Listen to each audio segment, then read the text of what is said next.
Good sabay. Record na. Start na? Ay guys, so Thursday learning na po na mo karon. Ako ang speaker, Bintoy. Ako ang i-share kay about sa GSAP na rap. So mag-share lang ang screen. Share.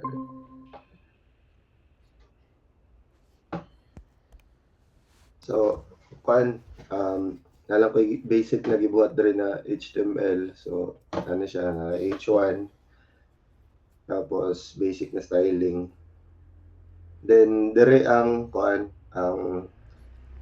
na medyo, siya, dire magamit ang wrap. So, ang wrap, na siya, kanang utility na siya sa GSAP na kung gusto ganin mo, let's say, for example, gusto nimo alternate na values ang gamiton nimo sa sa animation. So for example kani ang y niya kay nagbuhat ko og duha ka values na negative 100 ug 100. So each item kaning sa split kanang each characters kay lahi-lahi siya og from na position. So ako lang ipakita. Kung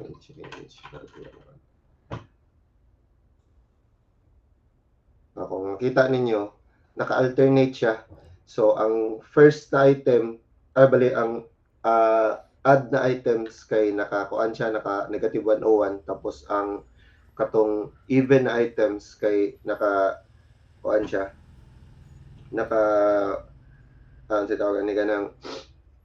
siya. So, dili lang po na siya limited sa duha lang ka items. Let's say, gusto nimo na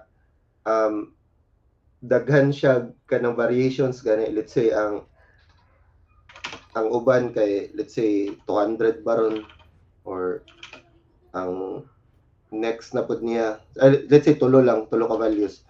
So, nana ang may tabo niya. Ato na padugayon gani.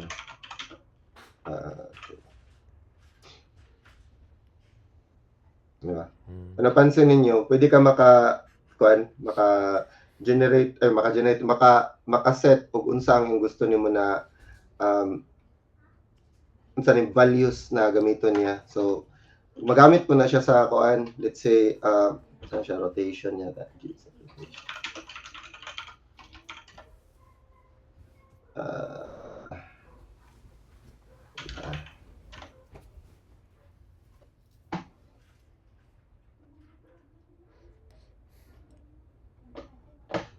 let's say rotate o let's say lahi atong rotation na gamiton. Let's say 90 80 na ay 240 tana.